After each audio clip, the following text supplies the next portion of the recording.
Job card আটকে রাখার অভিযোগে তৃণমূল পঞ্চায়েত সদস্যের দাদার বাড়ির সামনে বিক্ষোভ দেখালেন আদিবাসীরা। ঘটনাটি বীরভূমের নানুর বিধানসভার মুলুক গ্রামে। অভিযোগ, প্রাক্তন উপপ্রধান ও বর্তমান তৃণমূল পঞ্চায়েত সদস্যের দাদা আজিজুল হক একাধিক আদিবাসী পরিবারের জব কার্ড আটকে রেখেছেন।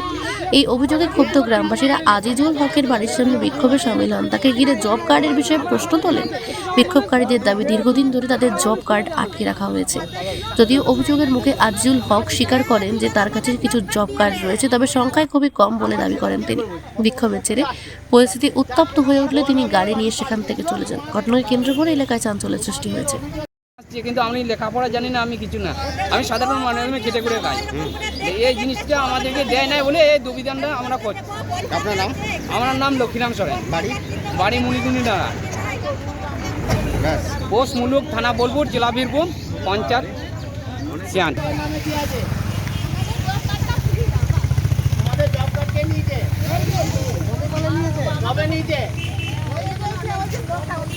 লকডাউনের সময় থেকে তোমাদের জব কার্ড আজিজুল নিয়ে রেখেছে। তোমরা তারা সেই জব কার্ডে কাজ করেছিলে? কোথায় কাজ করেছিলে? মেডিকেলে কাজ করেছিলে? সেই পয়সা কি তোমরা পেয়েছো? তোমাদের সবারই জব কার্ডও নিয়ে এসেছিল।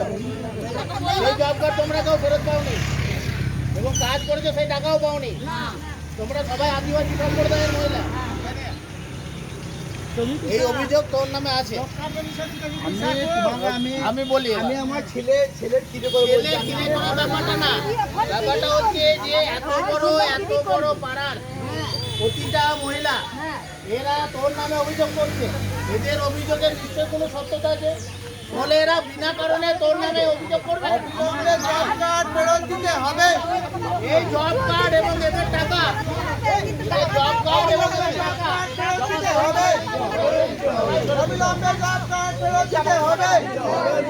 দেখছি না।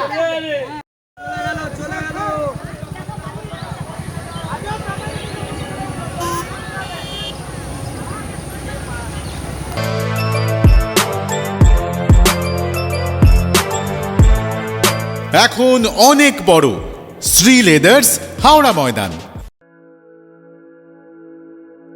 আপনি কি জটিল কিছু সমস্যায় ভুগছেন? সমাধান পেতে চান?